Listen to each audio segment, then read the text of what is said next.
SteelSeries has long been a big name in peripherals for gamers, streamers, and the like, especially with their audio, like these. But never have they entered into the microphone market. That's until today, and they did it twice. This is the SteelSeries Alias, a USB microphone, and this is the SteelSeries Alias Pro, an XLR microphone that comes with its own little mixer. We're going to cover these one mic at a time, so we're going to start with the SteelSeries Alias. In the box, you get the SteelSeries Alias, which already has an attached shock mount. It also comes pre-attached to its desk stand. It also comes with an adapter to make the microphone boom arm mountable, a USB-A to USB-C cable, and the documentation. So when you get a look at the microphone, and this is actually it right here, it's a really distinct pill shape, which I really like. On the back, you can see the knob for the mic gain, as well as the USB-C port and the headphone jack for the zero latency monitoring. I actually spoke to the team at SteelSeries about the microphone, and they talked about very deliberate choices, and one of those being this knob back here. Their opinion, which I actually agree with, is that you're going to set this once, maybe twice, and then that's going to be the end of it. You're not going to need to constantly adjust it, so there's no reason to have it right in front of you. But what you do have right in front of you is the knob to control your headphone gain, because that's something you might change a little bit more often. And then you have a capacitive mute button, which is really nice. It's a very soft touch. And something else you'll find on the front of the microphone is additional LEDs that actually act as your audio meter while you're talking, so you can keep a good eye on what your levels are. Now, I am finding that the levels on the microphone are a little bit different than the levels I'm seeing when I'm recording this, but it's still fairly accurate. I think when you get into the yellows, it's a little bit closer to getting into the reds, but it gives you a really good sense of where you're at. And the cool thing is, when you actually press in the mute, you get a red X that actually shows you that you're muted. There's a very small RGB light on the bottom. Now, you're not seeing any of that right now. You'd see it if it was on the desk stand because it kind of reflects off of it, but you wouldn't see it because it'd be on my desk. That's really just a me thing. If I put my hand underneath right now, you can actually see that it's giving off the light. Something interesting that they added to the design of the microphone are actually these small grills that go around the outside of the microphone. And it was their finding when I talked to them that actually when the only place you could get air in and out of the microphone was the front, it would actually pick up a lot more ambient audio. This actually allows some of the air to escape and some of those sounds to escape and helps isolate the vocals that much more. There's quite a few other ways to isolate the vocals on this, and we're going to get into those in a few minutes. The Alias is a 24-bit, 48 kilohertz microphone, but why am I telling you these stats? Why can't you just hear it? Great question, let's do it. And this is the sound of the Alias. It is right here up in front of my face, and we are talking into it. So to give you an idea of what this is like when you mute it,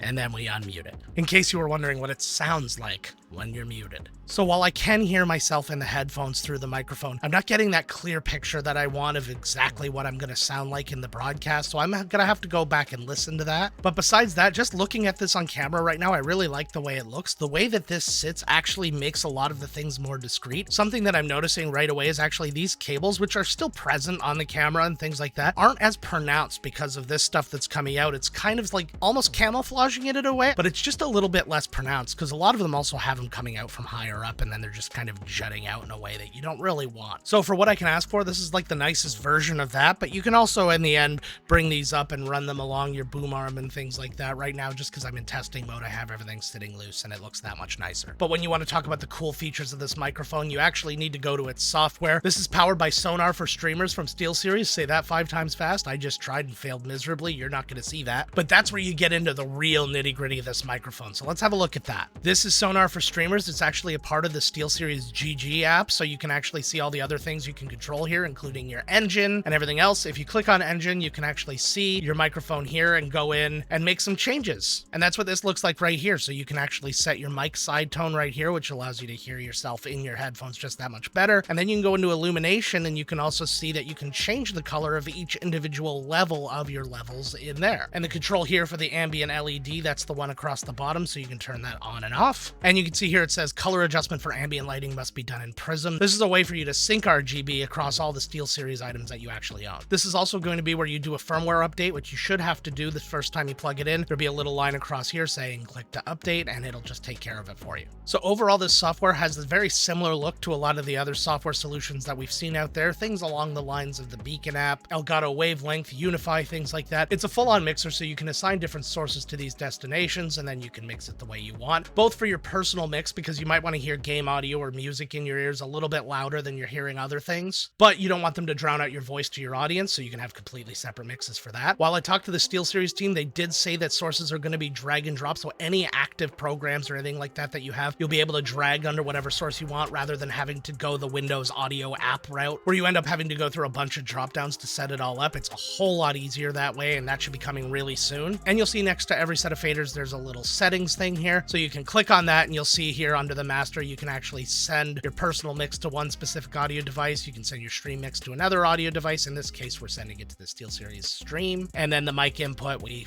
select the mic that you want. Down here, you're going to notice, and you'll actually see it across all the different sources too, is you actually have keyboard shortcuts that can actually be your volume up, volume down, and mute. So you can set these up as hotkeys on your keyboard, or you can set up these hotkeys and then assign them to something like a stream deck or a loop deck or anything like that, and basically have your own little control device right next to you. Looking at your other sources here, and this is going to be the exact same menu across all of the sources here, you'll see that you can choose whether or not to add it to your personal mix or your stream mix. So I would add to both in this case because I want to hear the game, but I also want the audience to hear the game, and then you can choose the levels for each of those on the mixer itself. App to device routing, that's actually where they bring up that Windows menu for you to use all the drop downs. So while the drag and drop is going to come, this may not go away from here, but it's not really necessary for it to go away. You might prefer to do it that way. I don't know why. And then down across the bottom here, you see the chat mix, and this is when you've got a chat going and your game going. This will actually favor one thing over the other. So if you need to hear the chat over the game or the game over the chat, you can just use this slider. But this is not the only place that you see these sources. They actually exist up here as well. So let's have a look at these. So we go into game, and this is what's actually cool. There's an equalizer for each of the individual sources. Now, why would you want to use an equalizer on something like game or music that's already mixed the way it's supposed to be? Well, when it comes to games especially, there's advantages to this. So right now I'm using the configured preset from Phase Mega, and this is actually specifically for Fortnite. You can actually drag through and pick from a number of games, so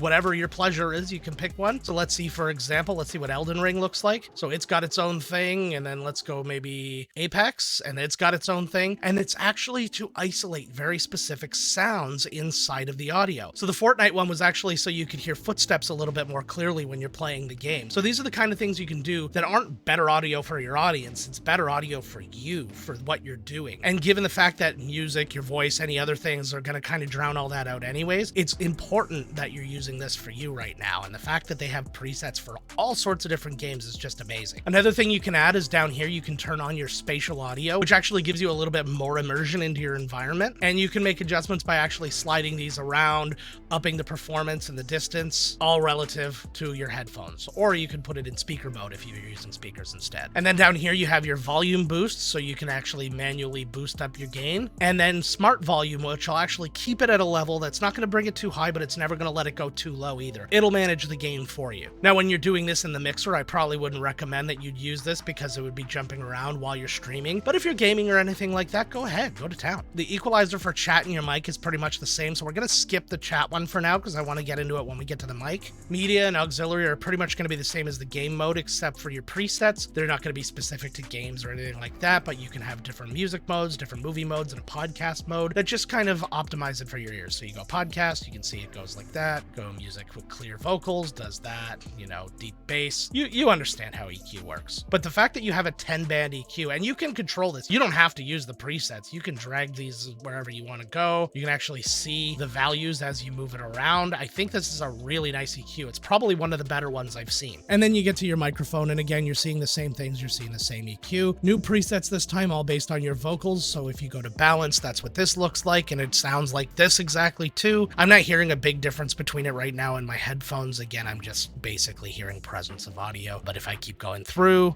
I can hear this is me with the high pitch, so you can see it's kind of knocked out a little bit of the bass, raised up the mids and the upper.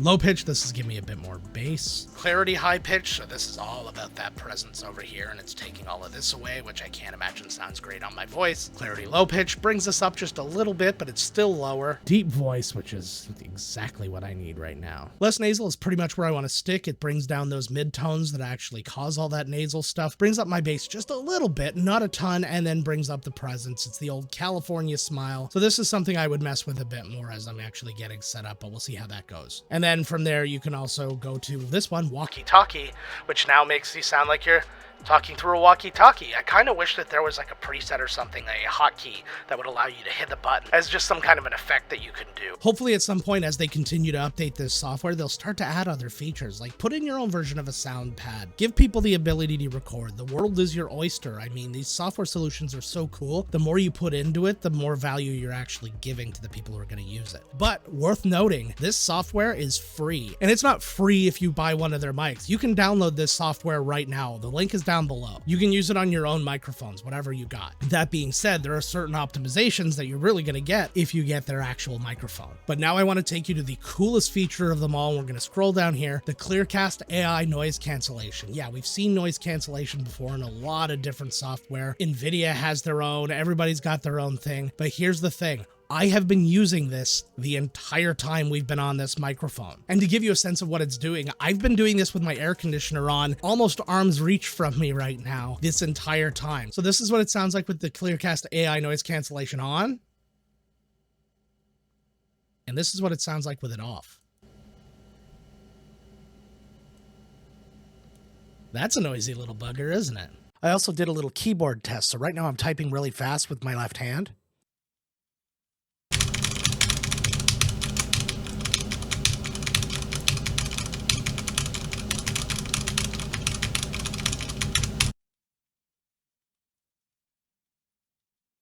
This is one of the coolest AI noise cancellation solutions I've seen. I've actually seen video of somebody broadcasting from on top of a building when it just so happened that a bunch of jets went by, and guess what you didn't hear?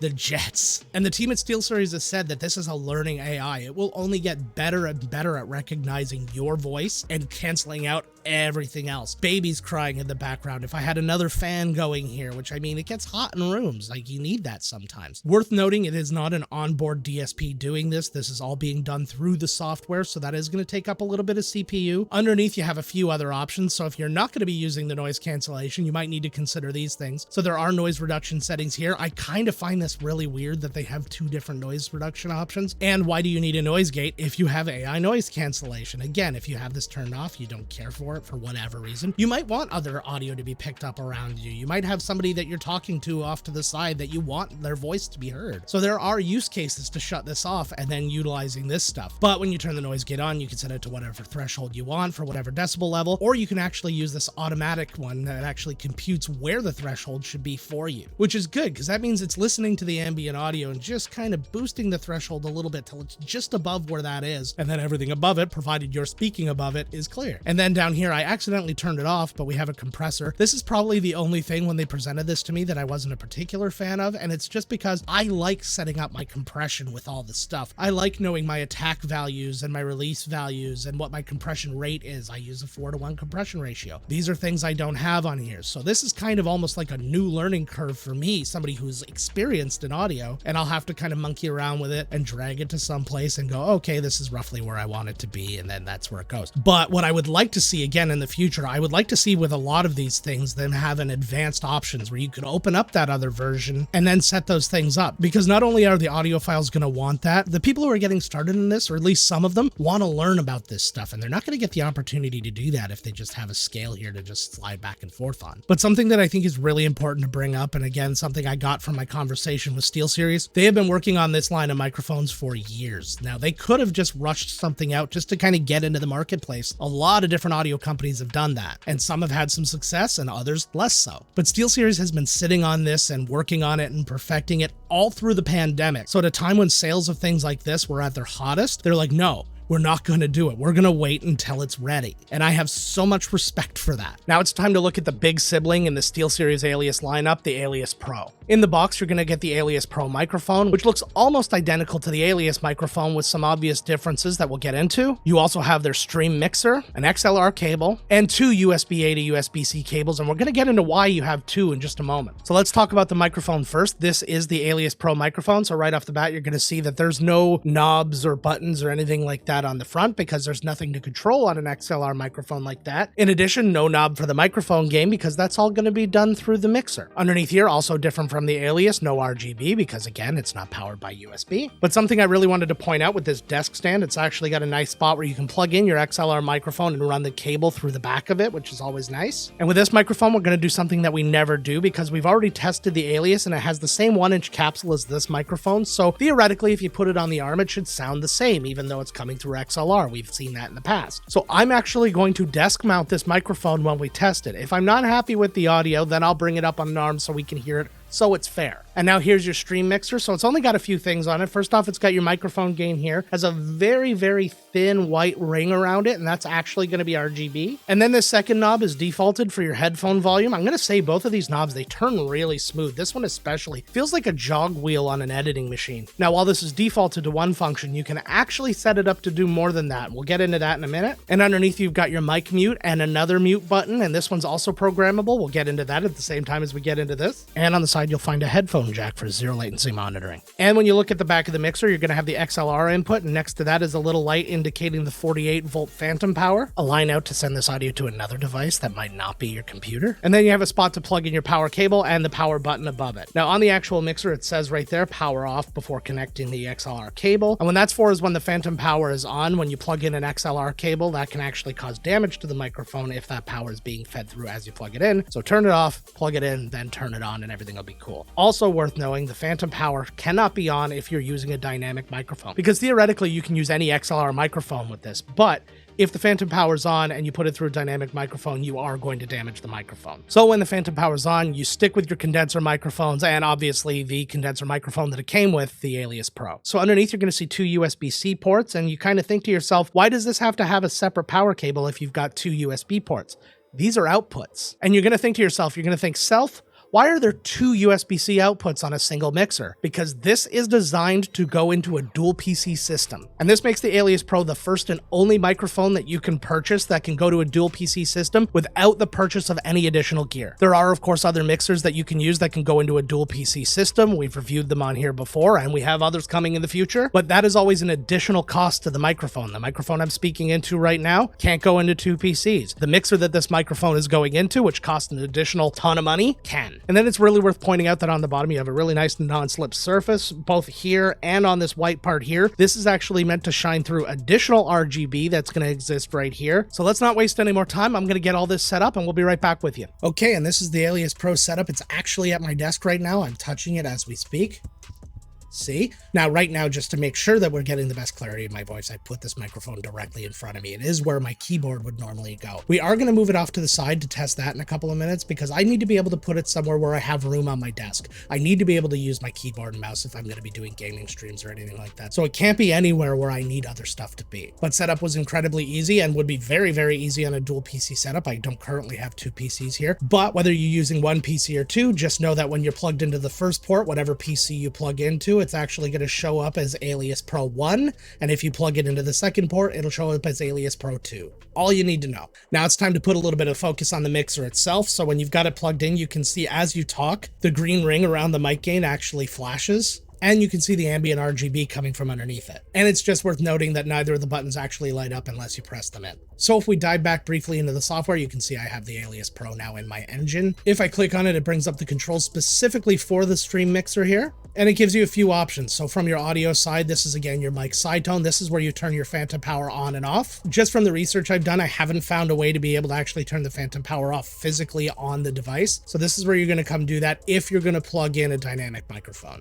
Illumination, more of the same of what we saw before, but what we have right here, this is your mic gain dial. That's the ring that's around the mic gain. If you brighten this up, it actually increases the brightness of the ring as you talk. So it'll stay at like the same level when you're not talking, and the light will just get brighter and brighter as you talk more. And then your mute buttons here. So you can have separate mute buttons for each of these, whatever you want. And to turn off the ambient LED, which is the light that comes from underneath, you can do that here. But this is where you get a little bit more control over the mixer. This is the bindings. So you have your dial here, and you have your mute button here, and you can actually choose what's going right now. So right now it's just a mute for the headphones and the dial for the headphones. So I can turn it up and down and I hear that difference in my headphones, but you have tons of different options. You can control your line out. So if you're sending this to like another mixer or something like that to mix with a lot of other microphones, you can control it from there, or you can control any of the faders for Sonar For Streamers, meaning the personal output or the stream output of any of the individual sources or the master itself. So a good example that SteelSeries gave me was, say you've got chat going on and you don't want your stream to hear the chat anymore because you've died or whatever and you just want to talk to your stream for a little bit. You can just select the chat stream and turn it down so they don't hear them, but you can still hear them in your ears just in case they're like, hey, we're ready to go again. Then you can turn it back up and get ready to go. Or you could make the mute button that same chat because maybe you're playing with people you don't normally play with and they start to get a little saucy, a little not safe for work. Well, you can just mute them really quickly and just get them right off of your stream. And again, that won't affect the submix because you're still hearing it in your ears, so you know when it's safe to put it back. Okay, so now I've gone ahead and moved the microphone off to the side so I actually have access to my stuff again. So it's right here. I can still touch it. It's not that far away. It's a little bit further than it was when it was right here, obviously, but I want to be able to see how that picks up. There's also a couple of important things here because I'm also not talking directly into it now. This is an advantage though of something a condenser microphone can do that a dynamic microphone cannot do as well. And just to give you a quick example of that, so I'm talking directly into my microphone right now, but then as I kind of talk away from it, you kind of see a loss in audio.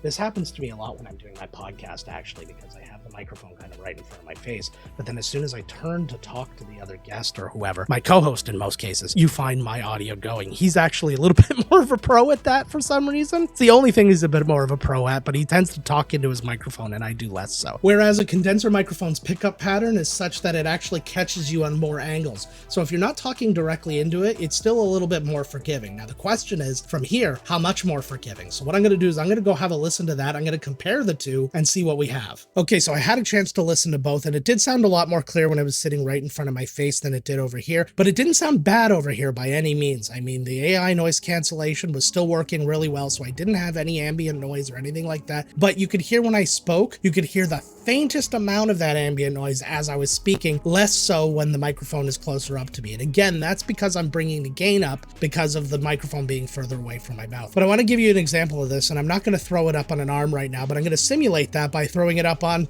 an arm. Okay, so now I'm holding it about the distance it would be if it was up on a mic arm right now, and I was actually able to lower the gain by about 50%. So I had the gain knob originally set to about 50%, now it's sitting around 25%, and you're just gonna notice a lot less of that other noise coming in now because this is closer to my mouth, gain is down, it's picking up even less of that because the AI noise cancellation is given an opportunity to do a better job. So as of the release of this video, these microphones are available now. The SteelSeries Alias comes in at $179.99 US, and the Alias Pro is $329.99 US. And I know that that seems like a particularly big jump between the Alias and the Alias Pro, but you gotta remember what's actually going into that mixer, a mixer that comes with the microphone. If I could take a minute to think of another small mixer that hooks into software, I would think about the Elgato Wave XLR. And that as a separate purchase is $159.99 on its own. And let's think about some of the extras that this thing can do. It's got a little RGB, which is nice if you care about such a thing, but the dual PC output from this thing is going to be a game changer for people who have dual PC setups. It's a no-brainer. No other small mixers are gonna have a dual PC solution for you. You're gonna have to pay a lot of extra money to get to the mixers that do that. So which of these two mics would I recommend? Usually when I'm asked my opinion between two, if one's in a USB and one's an XLR, my answer is always, what environment do you work in? What is your ecosystem? If you already have a good audio interface and all that other stuff, and you're not looking specifically to get away from it, then I would recommend the XLR because you're going in that direction anyways. And if you're not willing to spend all the extra money on an audio interface, then I would recommend the USB because there's nothing wrong with it. But this is a different case altogether because you don't have to worry about whether or not you have an ecosystem because each of them come with their own ecosystem. So my answer to this one is, what use are you going to get out of the mixer if you buy the Alias Pro? If you're not going to use the things that are in the back of the mixer that really make it stand out, like the dual PC outputs and the line out, then I'd recommend going with the USB Alias because the other features that you have on the mixer, you already have them on the Alias microphone itself. You can control your microphone gain, you can control your headphone audio, you can mute the microphone all on the microphone itself. Anything else you'd like to control physically, you could just do it through a Stream Deck or a Loop Deck like I showed you, and you save yourself some desk real estate and the headache of extra cable management. If I were to give the microphones letter grades, which I guess technically I'm doing right now, I'd give the Alias an A+, and I'd give the Alias Pro a solid A. And I'm talking, that's only a difference between like this and this. It's not like a wide gap between the two. And a big reason for that is the Sonar For Streamers software, the ability to use that AI noise cancellation, which is really good. You've got a fantastic EQ solution with 10 bands, and then you have a ton of presets that'll hook you up with anything you need. So these are definitely worth a hard look. I've also done written reviews for both of these microphones, and you'll find those on cgmagonline.com. Links will be below. Links for these microphones will also be down below, so you can go and check those out. But let me know what you thought about these microphones. Let me know down in the comments, which one did you like better? Which one are you more likely to buy? And how did you like the Sonar For Streamers software? I've got to say, for SteelSeries' first foray into microphones, I really feel like this is a home run. Don't forget to hit the like and subscribe. Make sure to hit the bell so you get notified when new videos come out. And check out these videos. They're also products from companies that were really well established who decided to introduce something new to the market. Until next time, gang, let's get to work.